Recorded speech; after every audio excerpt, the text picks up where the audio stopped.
One in every 5 Africans is a Nigerian by nationality.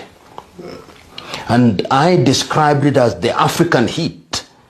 And SARS has gone underground, is in comatose, and the government thinks that it has solved the problem. No. That was a statement by young Nigerians that we are dissatisfied, that there are certain things that we want done. I hope that the administration in Nigeria will, in a very programmatic manner, begin to address those issues. And when I say the day Nigeria wakes up, if you have 250 million people, some of the most educated men and women in the world are Nigerians. There are more Nigerian doctors in the United States of America and the United Kingdom than there are in Nigeria. They are Nigerian engineers, they are Nigerian teachers, they are Nigerian business people. I mean, Nigeria is the engine. The Nigerian population is larger than the population of all ECOWAS countries combined. That tells you that if you make Nigeria great, it will be a magnet.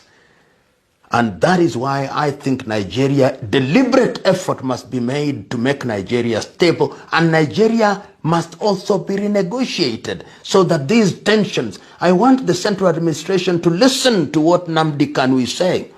I want them to listen to what the Oduduwa is saying. I want them to listen to what the MEND are saying. Because when you have a conflict in your house with your children, what do?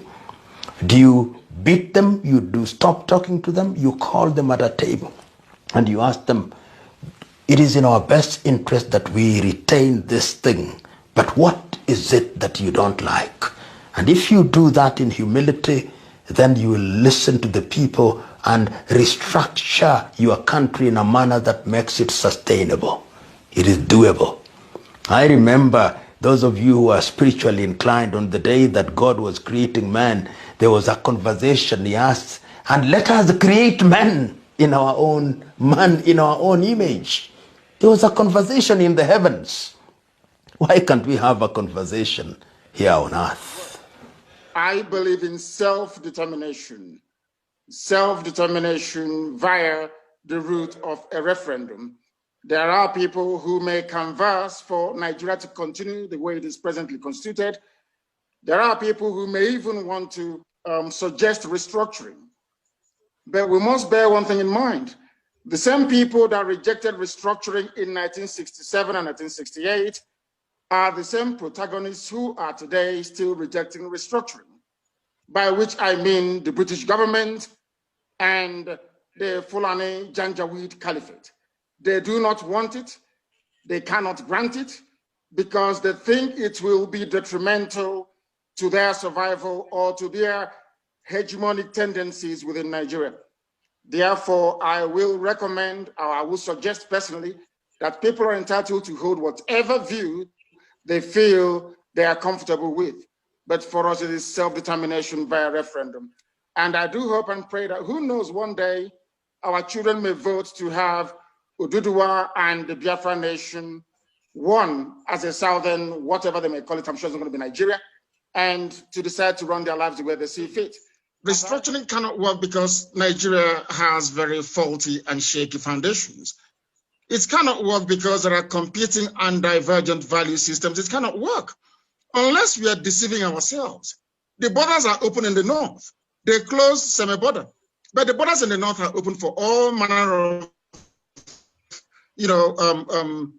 very desperate and evil people to troop into the country, to rape, to massacre, to pillage.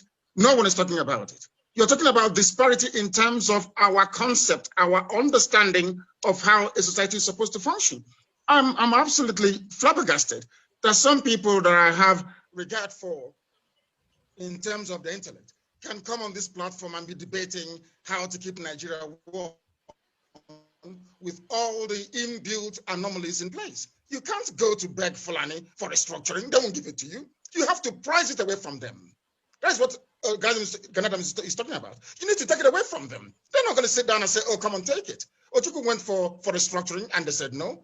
What makes anybody in their right senses think they can give it to you now unless you have a very veritable leverage to wield. Once you do not have that leverage, you cannot get restructuring. And that leverage is self-determination. Without it, you cannot get anything. It's high time to understand this, you know. I'm absolutely shocked. Look at what's happening in Obibo. You want me to be in a country where a madman like Wike can get up in the morning and decide to slaughter people. And the slaughter is going, even right now, this very minute, people are being killed in Obibo. And you want us to somehow subscribe to this useless, corrupt entity called Nigeria? Who created Nigeria in the first place? Who created Nigeria? Let me ask you. Who did? Did any of these people now talking today? Do you have any input as to where Nigeria is supposed to be? What is wrong with self-determination? What is wrong with referendum? In Britain, you have an autonomous Scotland, you have autonomous Wales, you have autonomous Northern Ireland, you have autonomous England.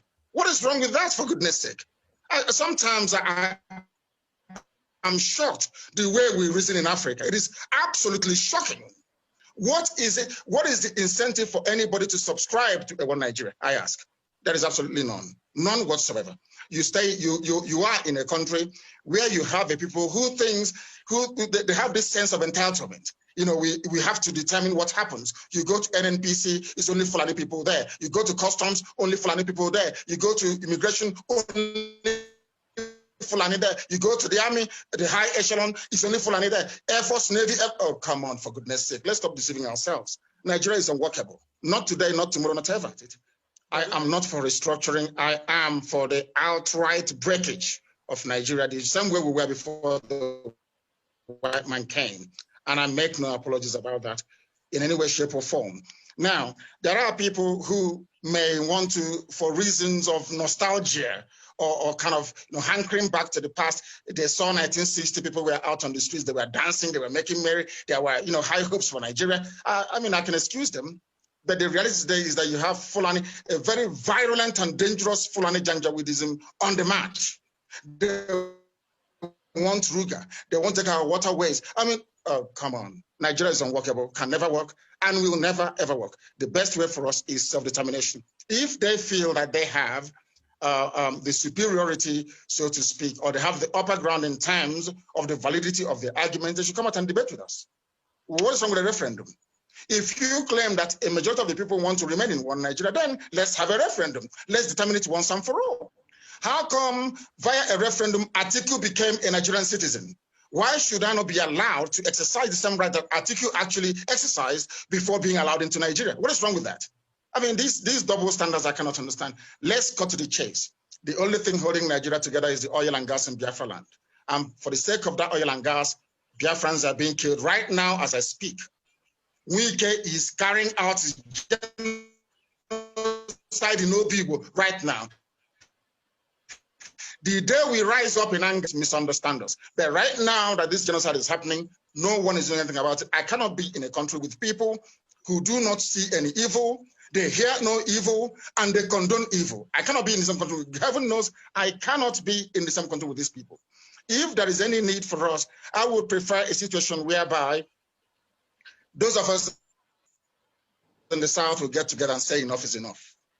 And until we make that categorical stand, believe you me, this nonsense will continue. The South, the Yoruba, the Igbo, and of course, a very significant presence we have in the South should be able to come together to say enough is enough. You don't beg Fulani. If you beg them, they will drive you into your grave. We need to stand up and say enough is enough. If you don't do this, if you don't do A, we do B. As that, why should we beg them? Who are these people that we're begging them? All the time is begging, pleading.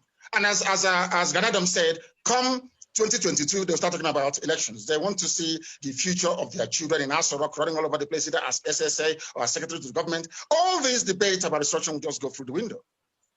But our consistency over the years has proven time and time again that self-determination is the way to go.